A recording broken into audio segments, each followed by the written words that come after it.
How Eritrea colonized by Ethiopia. The secret of 1945 to 1962. Key events in the history of Eritrea and its colonizers. 1557 to 1865, the Ottoman Empire made Eritrea one of its colonies. 1865 to 1882, the Egyptian Khediviates took over Eritrea from the Turks. 1882 to 1941, Italians colonized Eritrea. 1941 to 1952, the British rule over Eritrea. 1952 to 1962, the UN forced Eritrea federated with Ethiopia by the Resolution 390 AV. September 1, 1961, starting of the Eritrean armed struggle for independence. November 14, 1962, Emperor Haile Selassie of Ethiopia has forcibly dissolved the Eritrean Assembly and illegally Eritrea annexed as its province.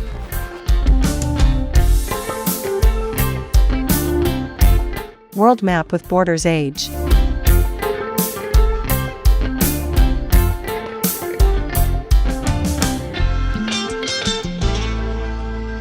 The map created by Reddit user Pisque82 shows the age of the world's borders existing nowadays. Most of the modern world's political borders were formed after World War I. World War II led to further shifts in political boundaries. In 1964, independent African states chose to maintain colonial borders, primarily to prevent widespread conflict over territory.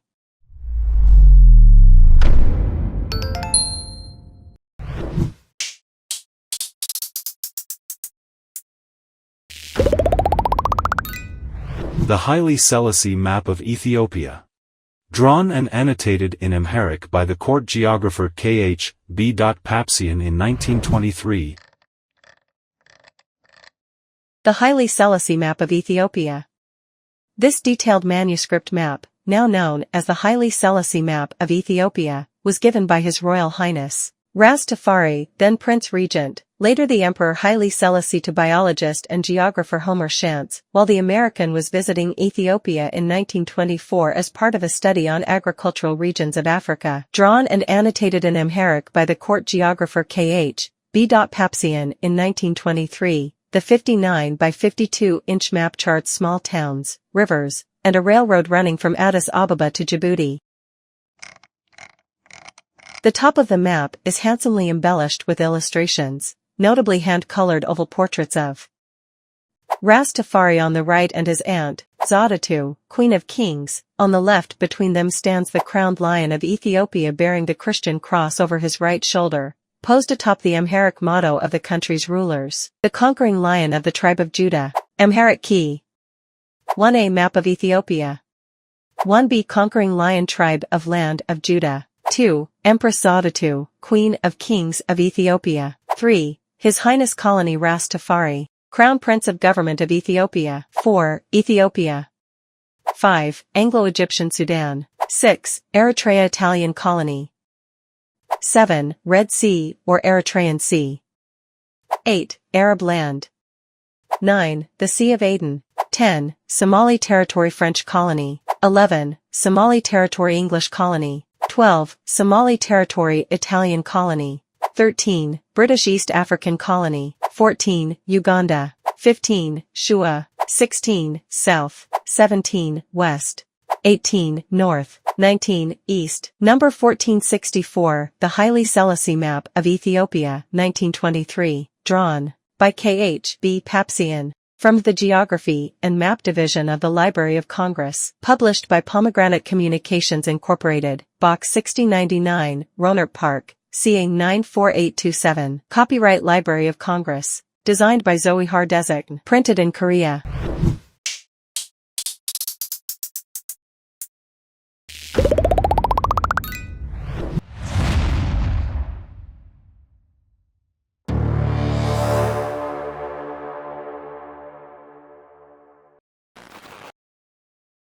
(1945), February 13th.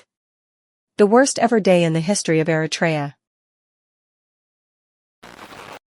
U.S. President Franklin Roosevelt and Emperor Haile Selassie aboard USSQ Egypt, Suez Canal. Date, February 13, 1945. Office of the Historian. Foreign Relations of the United States, Diplomatic Papers, 1945, The Near East and Africa, Volume 8.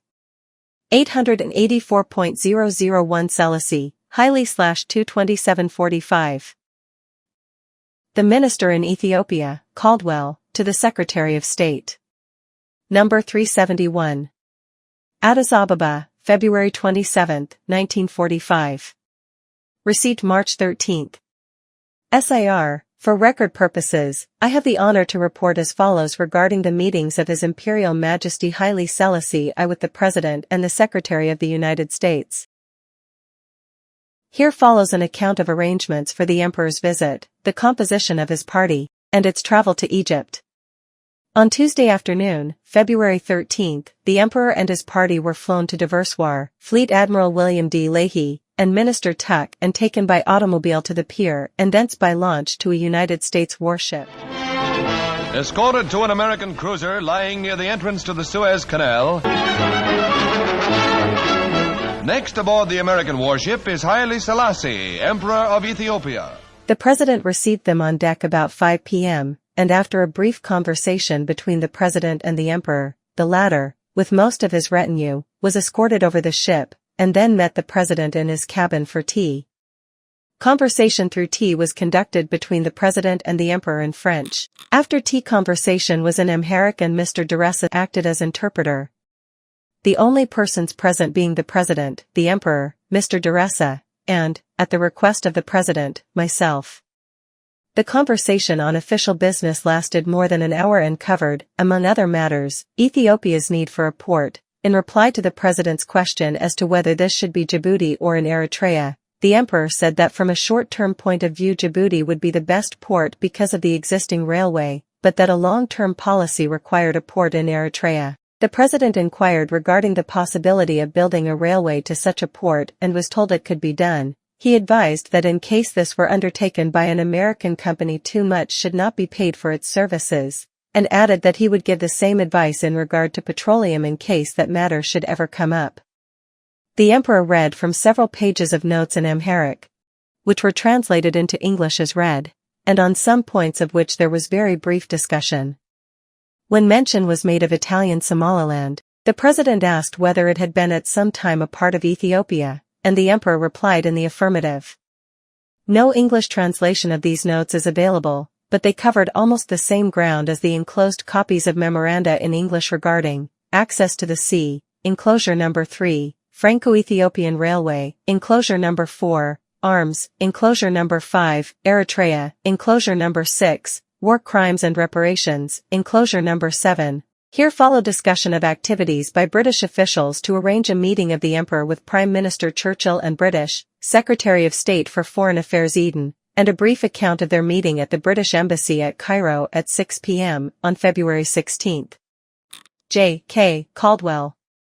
14. For an account by the Secretary of State of his conversation with the Emperor and the remarks made to the Secretary by President Roosevelt concerning his conversations with the three sovereigns, see Edward R. Stettinius, Jr., Roosevelt and the Russians. The Yalta Conference, Garden City, Doubleday and Company Incorporated, 1949, pages 288, 289. 15. Fleet Admiral William D. Leahy, Chief of Staff to the Commander-in-Chief of the United States Army and Navy, for his account of the Great Bitter Lake conversations, see I was there, the personal story of the Chief of Staff to Presidents Roosevelt and Truman based on his notes and diaries made at the time, New York, Whittlesey House, 1950, pages 325, 327. 16. Otto Yilma Deresa, Ethiopian Vice Minister of Finance. 17. None printed. Minister Caldwell explained in Dispatch 377, March 7, 1945, that these documents were rather lengthy, that they were read by the Emperor in Amharic and were translated into English by Mr. Deresa, a procedure which occupied most of the period of the conversation. As far as the minister was aware, no commitments, promises or assurances of any kind were given by the President in response to the requests of the Emperor for assistance made in connection with the 5 memoranda. The minister further remarked that all the important political matters mentioned during the conversation were brought up by the Emperor. 884.001 Selassie I. Haile/3, 745.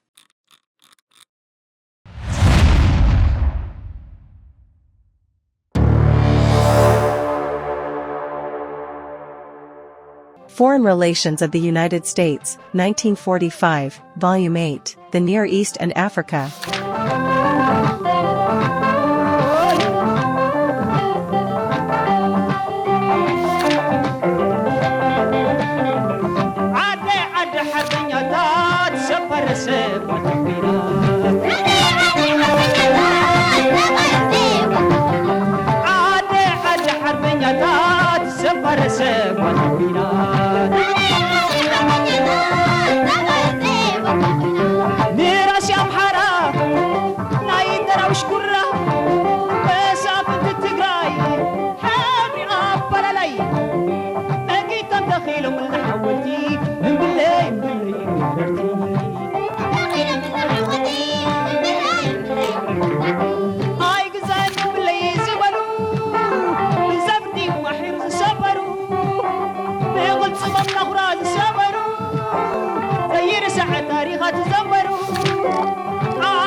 The issue of Eritrea was transferred to the United Nations. In April 1949, representatives of all Eritrean parties preparing to participate in the United Nations, the heroic and beloved Abdulkader Kabair, killed by Ethiopian soldiers in Asmara. The discussion that was to define Eritrea's future for the coming years began in April 1949 in New York. Various proposals partition, annexation, and independence were debated. The Eritrean people clearly favored independence. The international decision regarding the fate of Eritrea had little to do with the aspirations of the Eritrean people themselves. The Americans, British, and Italians knew that most Eritreans favored independence.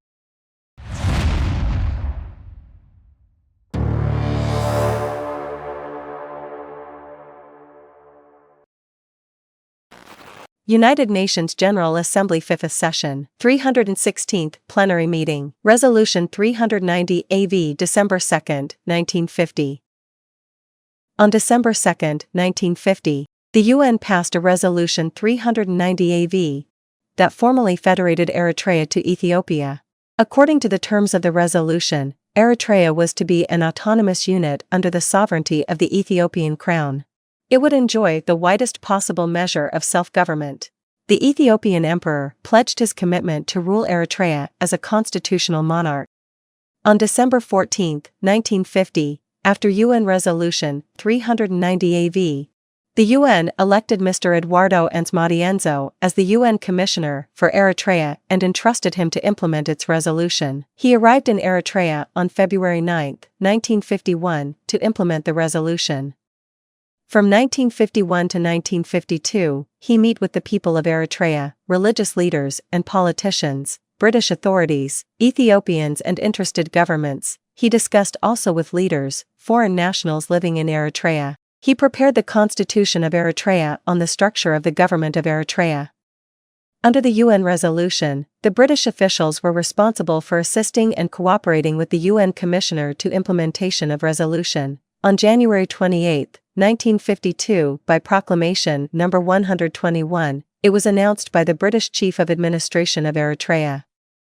Based on the Proclamation No. 121, in March 1952, the members of the Eritrean Assembly were assigned to hold elections. Members of the Eritrean Assembly structure of the Eritrean government was established to consist of 68 members and to hold elections every 4 years. On April 28, 1952, the Assembly of Eritrean Government opened. On April 29, 1952, elections were held for the President and Vice President of the Assembly. Tedla Bairu was elected as President of the Assembly, and Sheikh Ali Radai was elected as Vice President of the Assembly. On May 4, 1952, the UN Commissioner submitted the draft constitution of the government of Eritrea from 1951 to 1952 to the Eritrean Assembly for consideration. On July 10, 1952, they unanimously agreed to put it into effect. On August 6, 1952, it formally approved the 99-article draft constitution combining the government of Eritrea and the Assembly. Under Article 99, the Eritrean government officially began its 4-year term. August 28, 1952, Assembly of Eritrean Government held an election. 1. Tedla Bairu was elected as chief executive of Eritrean government. 2. Sheikh Ali Radai was elected as president of the assembly. 3. Blada Demsas Wildemikal was elected as vice president of the assembly. In September 1952, John Foster Dulles, the former U.S. Secretary of State, speech to the UNSC shortly before the resolution became into effect stated their position on Eritrea in this way: from the point of view of justice, the opinions of the Eritrean people must receive consideration. Nevertheless, the strategic interest of the United States in the Red Sea Basin and considerations of security and world peace make it necessary that the country has to be linked with our ally, Ethiopia.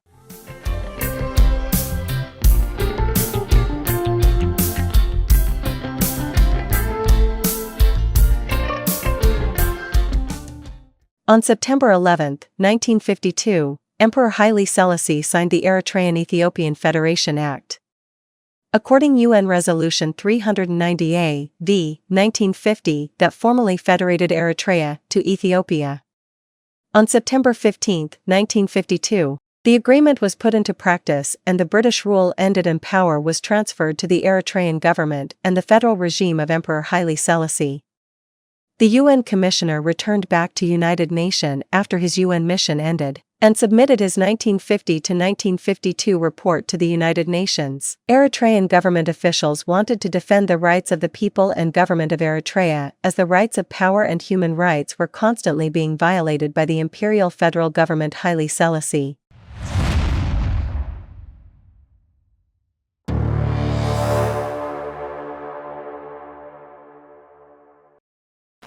United Nations General Assembly 7th Session, 404th Plenary Meeting, 17 December 1952.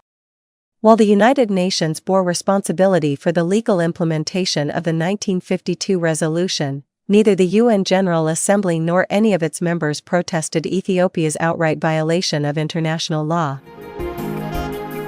Foreign Relations of United States, 1952 to 1954, Volume 11, Africa and Asia.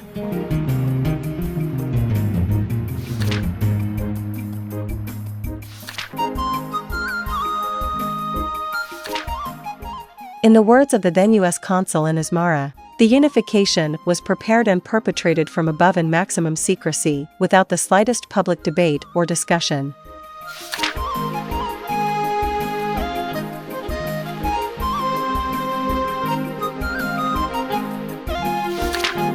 The vote by acclamation was a shoddy comedy, barely disguising the absence of support even on the part of the government-picked Eritrean assembly.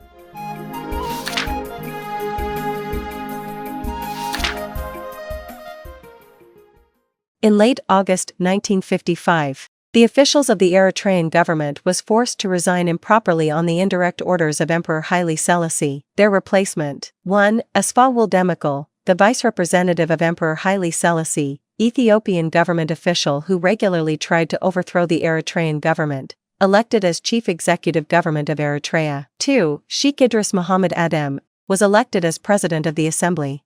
3. Demetros Gebremariam, an envoy of the Ethiopian government who was fighting to destroy the Eritrean government until then, was elected to serve as vice president of the assembly. Eritrea was directly ruled by vice representative of the Emperor Asfa Wildemikal from 1955 onwards. In 1956 a second election was held. 1. Asfa Wildemikal was elected as a chief executive. 2. Sheikh Ahmed Faraj was elected as a president of the assembly. 3. Demetros Gebremariam was elected as vice president of the assembly. By the end of the decade, Ethiopia made clear its intent to bring Eritrea under complete Ethiopian domination. In 1959, the Eritrean assembly voted, under duress, to adopt the Ethiopian Penal Code. In the 1963 elections was held. 1. Asfa Wildemikal was elected as a chief executive. 2. Sheikh Ahmed Faraj was elected as a president of the assembly. 3. Demetros Gebremariam was elected as vice president of the assembly. Sheikh Ahmed Faraj was considered and called as the president of the assembly of the government of Eritrea, but was usually led in practice by Demetros Gebremariam. International silence in the face of Ethiopia's continued efforts to rule Eritrea illegally and by force characterized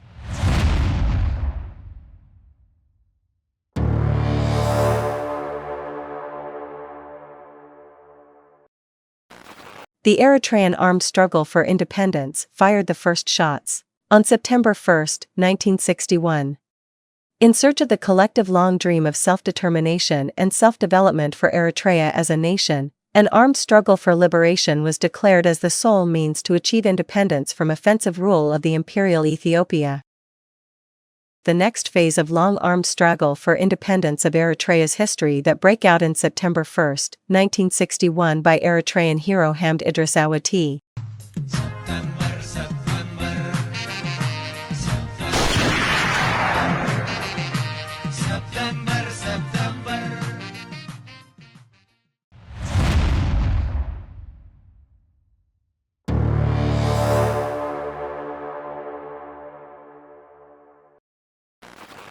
The Eritrean Assembly dissolved and illegally Ethiopia annexed Eritrea.